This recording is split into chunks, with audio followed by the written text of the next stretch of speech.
4-0 pour un City-Liverpool, non mais franchement on est où là? On a l'habitude de voir Manchester City coller ça en Cup face à des petites équipes, face à des formations de deuxième niveau, mais au bout d'un moment on parle quand même de Liverpool, une équipe qui était absolument glorieuse, ne serait-ce que la saison passée, mais là ils se sont fait humilier et je vous passe les commentaires qu'on a eu sur le match de Mohamed Salah, mais je crois que rien n'incarne plus la déchéance des Reds que ça. Voici les compos qui étaient alignés. Alors on commence par Haaland, triplé avec certains pénaux, quelques petites absences dernièrement, moins de buts aussi, mais ça fait du bien.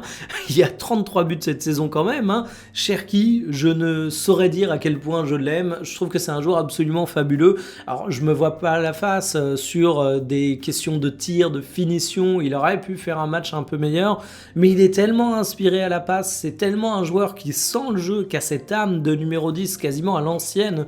Quelque chose qui revendique en plus, que j'ai juste envie d'allumer ma télé et de regarder les matchs pour lui. O'Reilly qui est vraiment un joueur intenable, qui a fait extrêmement du mal à Liverpool. La jeunesse était très très dure à contenir et je pense que c'est l'avenir de Manchester City.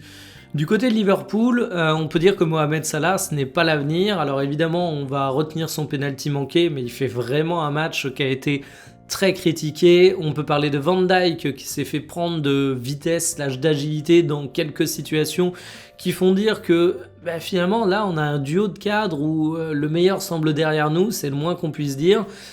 J'ai bien aimé certains trucs quand même, et Florian Wirtz au début de la rencontre, qui était assez intéressant dans l'application des consignes, qui ne laissait pas Manchester City dérouler simplement, mais ça a duré qu'un temps. Szoboszlai qui lui a été assez constant tout au long de la rencontre.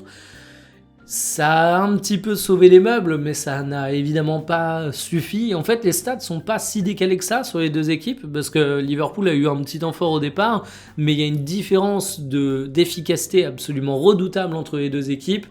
Bref, une belle démonstration de Manchester City et une faillite des cadres de Liverpool.